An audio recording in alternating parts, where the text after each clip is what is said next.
Lakshmi's YouTube శ్రోతలకు స్వాగతం. అందరికీ నమస్తే. 1964 ఏప్రిల్ సంచిక నుండి చందమామ కథ పామర పండితులు. ఈ కథ తెలివితేటలకు సంబంధించినది.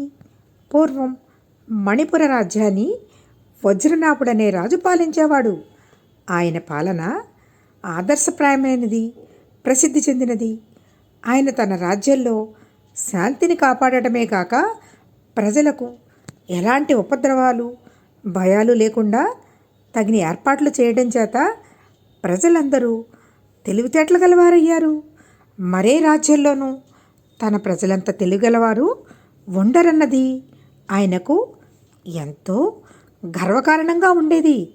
ఒకప్పుడు మణిపురానికి జైపుర రాజైన శతధ్వజుడు తన మిత్రుడైన వజ్రనాభుడిని చూడ్డానికి వచ్చాడు. వజ్రనాభుడు తన శత్రువులను తల ఎత్తకుండా చేయడమే కాక తన ప్రజలు సుఖపడటానికి అనేకమైన ఏర్పాట్లు చేసినట్టు విని, ఈ వార్తలు పొట్టి కాలి కబుర్లో ఇందులో ఏమైనా నిజం ఉన్నదో స్వయంగా చూద్దామని ఆయన బయలుదేరి వచ్చాడు. వజ్రనాభుడు తన మిత్రుడికి చక్కగా అతిథి సత్కారం చేసి కబుర్లు చెప్పుకోవటంలో, శతధ్వజుడు నీ పరిపాలన గురించి గొప్పగా విన్నాను, అందుకు నిదర్శనం ఏమిటి అని అడిగాడు. అందుకు నా ప్రజలే నిదర్శనం. వారందరూ మంచి తెలివితేటలు గలవారయ్యారు. ప్రజల తెలివిని పెంచేదే సరి అయిన పరిపాలన అని నా అభిప్రాయం అన్నాడు వజ్రనాభుడు. పరిపాలన ఎంత బాగా ఉన్నప్పటికీ ప్రజలందరూ తెలివిగలవాళ్లుగా ఉండటం అసంభవం. అది ప్రకృతి విరుద్ధం. మనుషుల తెలివితేటల్లో హెచ్చుతగ్గులు పుట్టుకతోనే వస్తాయి. కొందరు మందమతులుంటారు, కొందరు మేధావులుంటారు. దానికి రాజు ఏం చేయగలడు అన్నాడు శతధ్వజుడు. అది అసమర్థులు అనవలసిన మాట.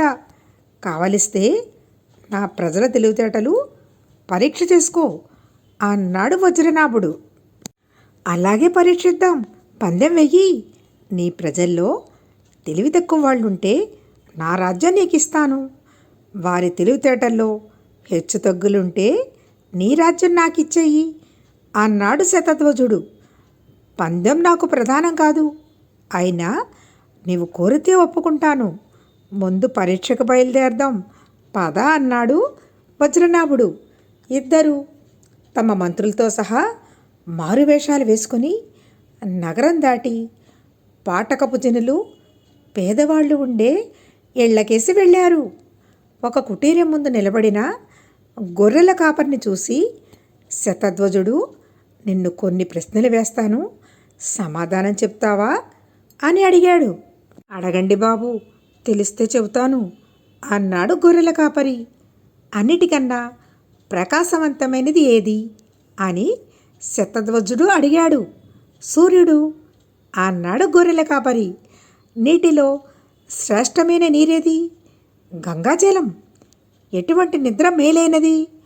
రాత్రి పడుకుంటే తెల్లవారుజామున మెలకు వచ్చేదే మేలైన నిద్ర.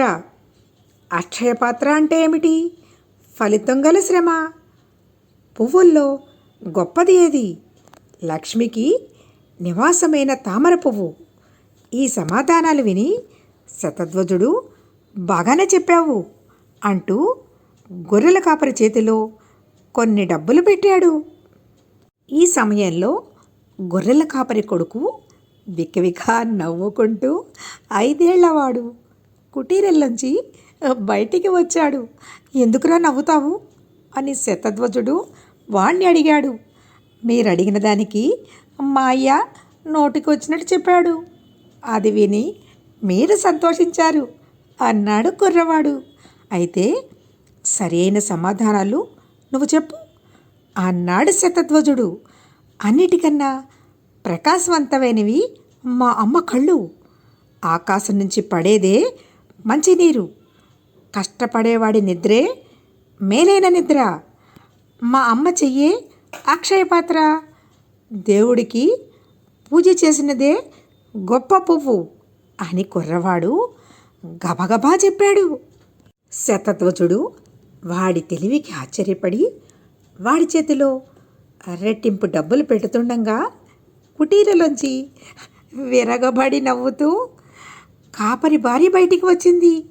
ఆమె శతధ్వజుడితో, నవ్వినందుకు మన్నించండి, ఈ చిన్ని వెధవ తెలిసి తెలియక చెప్పిన మాటలకే సంతోషించిన మీ అమాయకత్వానికి నవ్వొచ్చింది అన్నది.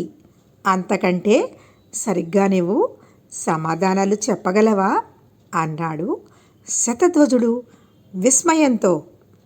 ఎందుకు చెప్పలేను బాబు, అద్దంలో కనిపించే ప్రకాశమే శ్రేష్టమైన ప్రకాశం.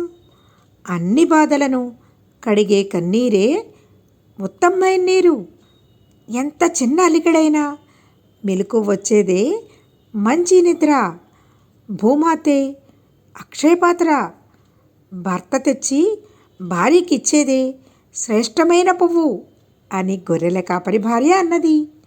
ఆమె సమాధానాలకు ఆనందపడి శతధ్వజుడు ఆమెకి ఇంకా హెచ్చు డబ్బిస్తూ ఉండంగా గొర్రెల కాపరి ముసలి తల్లి నవ్వుతూ బయటికి వచ్చింది. వీళ్ళందరూ మీ ప్రశ్నలకు తప్పుడు సమాధానాలే చెప్పారు అన్నదామె. సరి అయిన సమాధానాలు నీవు చెప్తావా అని శతధ్వజుడు ఆమెను అడిగాడు. చెబుతాను వినండి.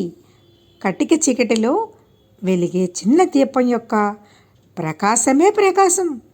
దాహంతో నోరెండిపోయేటప్పుడు తాగిన నీరే నీరు. ఆరోగ్యవంతుడికి పట్టే నిద్రే నిద్ర. మనిషి బుద్ధిని మించిన అక్షయపాత్ర మరి ఏమీ లేదు.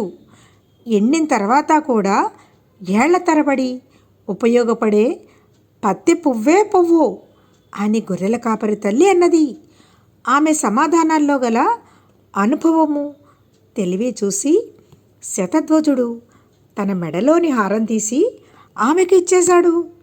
తరువాత స్నేహితులిద్దరూ ఇంటికి తిరిగి వెళ్ళినాక శతధ్వజుడు వజ్రనాభుడితో, పందెం గెలిచావు. నీ రాజ్యంలో ప్రజలు తెలివిగలవాళ్ళు అనడానికి సందేహం లేదు.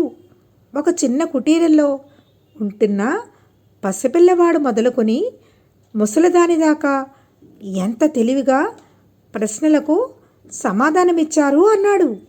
వారి తెలివితేటల్లో కూడా నీవన్నట్టు తేడాలున్నాయి కనుక నీవు పందెంలో ఓడినట్టు కాదులే అన్నాడు వజ్రనాభుడు తృప్తిగా నవ్వుతూ.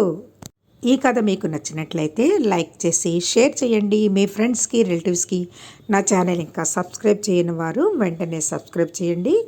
పక్కనే ఉన్న బెల్ ఐకాన్ని ట్యాప్ చేసినట్టయితే వీడియో అప్లోడ్ చేయగానే ముందుగా వినడానికి నోటిఫికేషన్ వస్తుంది. ధన్యవాదములు.